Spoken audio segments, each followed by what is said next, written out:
Good evening, my dear brothers and sisters. Good evening, Father. And greetings and blessings as well for all those who are with us through our live streaming sa Facebook page ng Chapel of the Eucharistic Lord. Ang pagpapala ng Diyos ay sumainyo. Once a friend teacher told me, sabi niya sa akin, Father, alam mo ba, dalawang bagay lang naman bakit natatakot ang mga estudyante sa mga teacher. First is that, terror talaga yung teacher. Or second, sabi niya, threatened yung masamang ginagawa ng estudyante. No? And sabi niya, and most of the time, the second one is true. Because the student who is doing something wrong is threatened, no? Na baka mabuking yung kanyang ginagawa. And maybe that is the same reason why in this story of exorcism in our gospel for today happened, no? Threatened even yung legion, no, yung pulutong ng demonyo threatened sa presensya ni Jesus. No? So we can say that the constant recognition of Jesus' presence in our lives vanquishes all the demons inside of us. In the gospel, we are reminded how great the power of Jesus is over the devil. Why? Because His mere presence makes the demoniacs fearful. Anong sabi nung legion, yung sumasanib doon sa lalaking ito, no? What have you to do with us, Jesus, Son of God the Most High? Kilala ng demonyo ang presensya ng Diyos.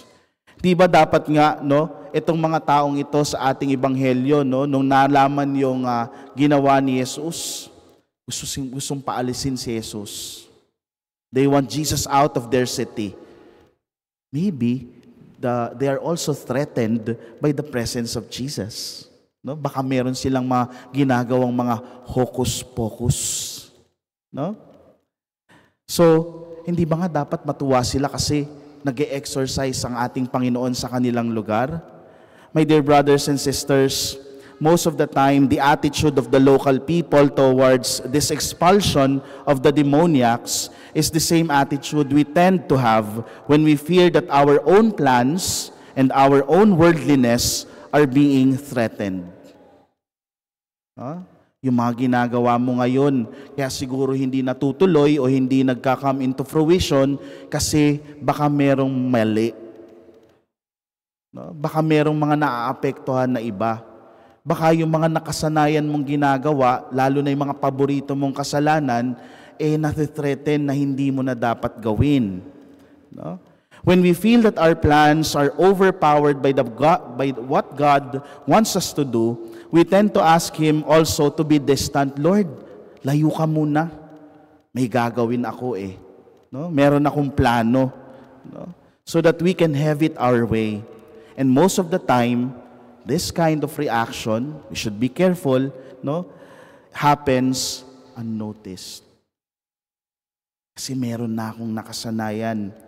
But in such instances also, we are reminded that meeting God in our lives and living a truly Christian life necessitates us to subordinate our own plans to the plan of God. No? Pinapaalala sa atin na merong mas malawak at mas maayos, mas mabuting plano ang Diyos para sa atin. If we are too attached to our own plans and we also want to assert our power, influence, and ambitions, we tend to forget that there is a higher plan, a plan to which all of us must give in. Through the prophet Isaiah, God explicitly tells us, "For my thoughts are not your thoughts, nor are your ways my ways, says the Lord." This is a good reminder for each one of us as we continue with this Eucharistic celebration. No? We ask this grace from the Lord to help us to stay close to Him, to stay close to Jesus. We are challenged to constantly recognize the presence of Jesus and surrender everything to Him. Our plans, our will, and even our shadows, that in turn, our ever-loving and merciful Lord may vanquish the demons inside us.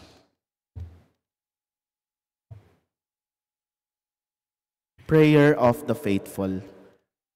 Legion, the unclean spirit who possessed a man in the Gerasene territory, recognized Jesus as the Son of the Most High God, who had power over him. Let us ask the Lord to deliver us from the snares of the evil one. In every petition we will say, Lord, hear our prayer. Lord, hear our prayer. Lord, we ask that you give us eyes to see when evil is